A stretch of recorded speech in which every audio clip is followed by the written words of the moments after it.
The moment the man stepped onto the airplane, juggling a car seat, 2 overstuffed bags, and a squirming toddler in his arms, whispers rippled through the cabin. A few passengers chuckled, some shook their heads. Others rolled their eyes. To them, he looked like chaos personified. A single dad out of his depth. His name was Daniel Hayes, and though he wore a simple gray hoodie and jeans, the exhaustion on his face told a story of sleepless nights and quiet battles most people would never see.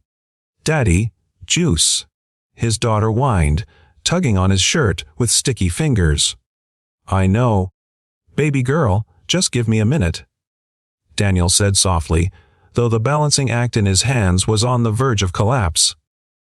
By the time he reached his row, passengers were already sighing in frustration, worried he'd hold up the boarding process. "Figures," someone muttered behind him. "Should have just stayed home," another whispered. Daniel pretended not to hear, but their words stung. He struggled to wedge the car seat into place. His daughter, Lily, just 3 years old, twisted in his arm, restless and loud. The giggles and judgmental looks grew louder. To them, he was just a disorganized single parent. But no one knew what had brought him onto that plane, or the weight he carried with every step. The struggle in the sky, the flight had barely taken off when things got worse. Lily began to cry. Not the soft whimper of a tired toddler, but the full-throated wail that makes strangers bury their faces deeper into phones and headphones. "Sir, could you keep her quiet?" a woman snapped from across the aisle. Daniel muttered an apology, rocking Lily desperately, whispering every soothing word he could think of. But she wouldn't stop. "Daddy, I want Mommy," Lily sobbed. The plane grew colder in an instant. Passengers looked away uncomfortably, though a few exchanged smirks, as if they'd confirmed their suspicions this man wasn't cut out for fatherhood. Daniel's jaw clenched. He didn't owe anyone an explanation, but the truth carved at his chest. Lily's mother was gone, not absent, not divorced, but gone. A car accident had taken her just 4 months ago, leaving Daniel to figure out single fatherhood while drowning in grief. This trip wasn't a vacation. It was Lily's first time meeting her grandparents, his late wife's parents, a trip he almost couldn't afford, and one he nearly canceled a dozen times out of fear he'd fail.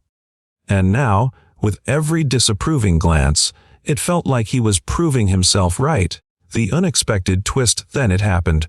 As Daniel fumbled with snacks to calm Lily down, a flight attendant hurried over. Not just hurried, she nearly sprinted.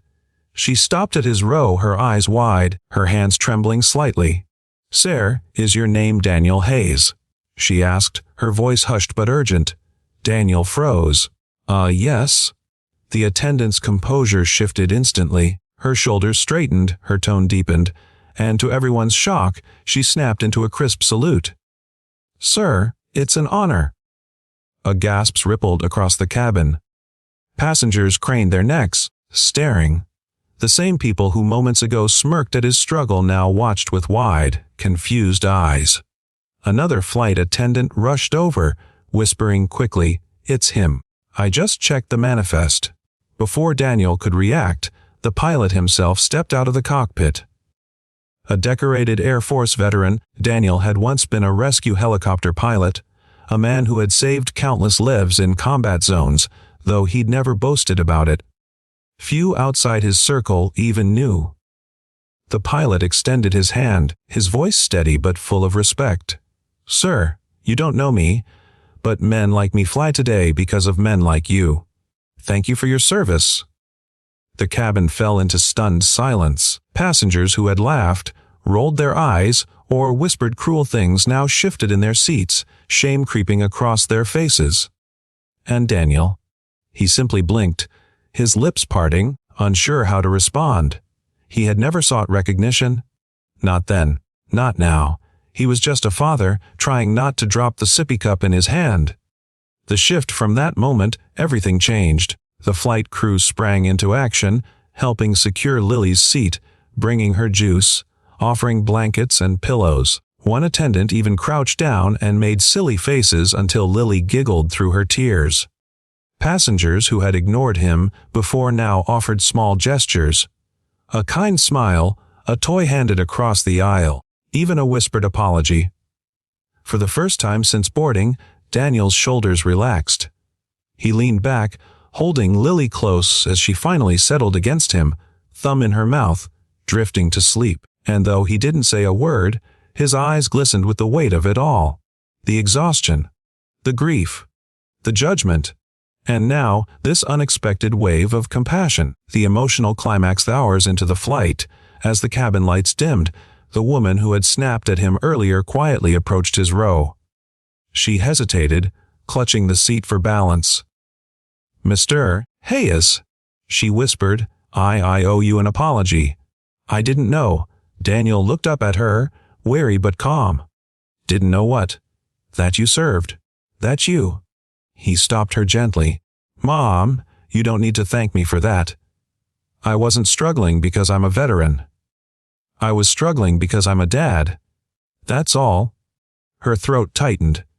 She nodded, retreating to her seat, the weight of his words settling like stone.